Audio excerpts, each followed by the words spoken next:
G'day, it's Mark and welcome back to the channel, and in this episode we look at the AP5 Valiant. The AP5 Valiant was produced from May 1963 to February 1965. It replaced the previous S-Series Valiant and was the first Valiant model to be manufactured in Australia rather than just assembled here from American components. The AP5 Valiant featured entirely new sheet metal with most of the body panels produced in Australia. While sharing some styling themes with the Plymouth Valiant, it was quite different in as much as it had a 6-bar front grille, a larger boot with a different rear deck, and a flat rear window. The sole power plant was the 225 cubic inch or 3.7 litre slant 6, and this engine was carried over from the previous S-Series Valiant and was fully imported. The suspension was largely unchanged with torsion bars at the front and leaf springs at the back. However, the leaf springs were softer than the previous S-Series. Transmission choices were the 3-speed column shift manual or the 3-speed torque flight automatic. In terms of the vehicle dimensions, the length was 185.4 inches long or 4,709 millimetres. Width was 69 inches or 1,753 millimetres. The wheelbase was 106 inches or 2,692 millimetres. Height was 55 inches or 1,387 millimetres. The car weighed 2,679 pounds, depending on equipment levels, or 1,213 kilograms.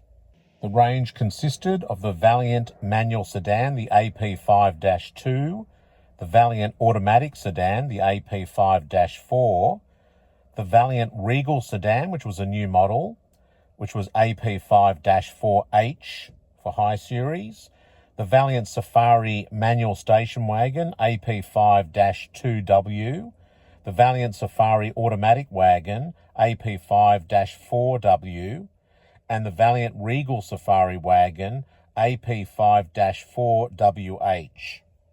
I should mention that the wagons were released in November 1963, as opposed to the sedans being launched in May 1963. As I mentioned, the AP5 range was increased from a standard single model as per the R and the S series to now include a more upmarket Valiant Regal. And no doubt this was to go up against vehicles like the Falcon Futura and also the Premier from Holden. So what did you get with the Valiant Regal? Well, that included different badge work, better seats and interior trim. The automatic transmission was standard. You also received a heater with integrated demister, carpets and white wall tyres. In November 1963, Safari and Regal Safari station wagons were added to the range, as I mentioned. The wagons shared mechanical components and front styling with the sedans and were fitted with heavier rear springs. The AP5 Valiant wagons used US Plymouth Valiant wagon rear sheet metal, and you can see here a comparison between our local wagons versus the Plymouth wagon. And I'll also show here a comparison of the equivalent sedan in terms of AP5 sedan. And then here is the equivalent 1963 Plymouth Valiant sedan. Now, by using the Plymouth Valiant wagon sheet metal, it's quite interesting because the early build AP5 wagons used the 1963 Plymouth Valiant wagon horizontal style tail lights, whereas the 1964 models used the 1964 Plymouth Valiant vertical style tail lights. So you can see both versions here. Unlike the American models though, and to comply with local Australian regulations, the rear tail lights included amber turn signals as opposed to the US practice, which was to have flashing rear red tail lights as indicators. Chrysler continued to market the Valiant as the Valiant by Chrysler as opposed to the Chrysler Valiant. I think they felt this was more upmarket. The pricing of the vehicles was slightly above equivalent Holden or Ford, And these cars were seen as, I wouldn't say upmarket, but probably more the premium end of the mainstream six-cylinder family vehicle segment. It's probably a good way of describing it. So it's quite interesting, isn't it, that within the same model, the AP5 station wagons had two different variations in the rear tail light treatment. So you can see here the earlier AP5 version with these tail lights versus the later AP5 version with these tail lights. As I mentioned before, the 225 cubic inch or 3.7 litre slant 6 was fitted to all models.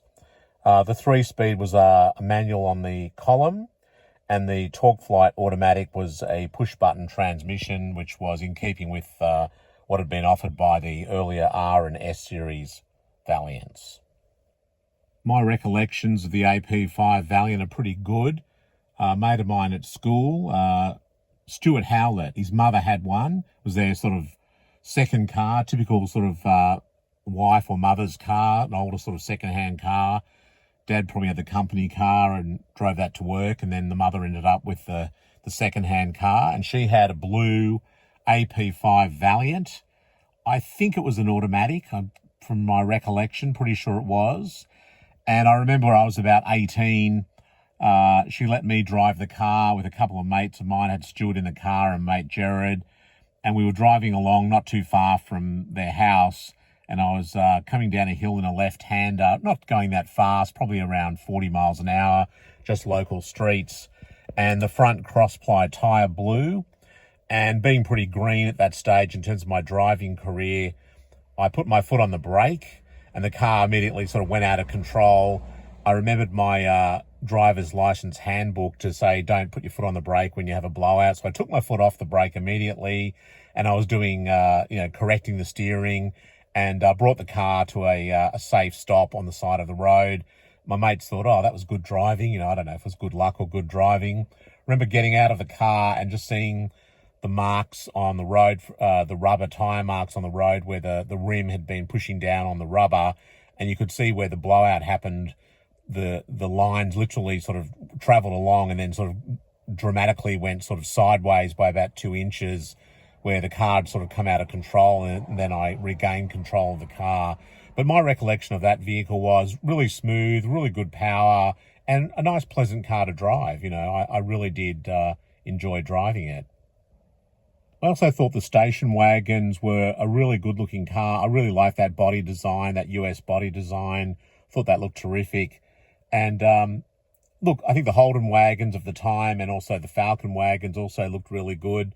But the Valiant certainly held its head up high, I think, in comparison to either the Ford or the Holden. It didn't give anything away, and I think they were a really good-looking car. One thing I'd really like to get feedback from the subscribers on is the styling of the AP5 Valiant. For years, I always thought that the AP6 design, which has that more of a V front, which is similar to the Plymouth Barracuda for 1964, I actually thought that the AP5 model came out after the AP6.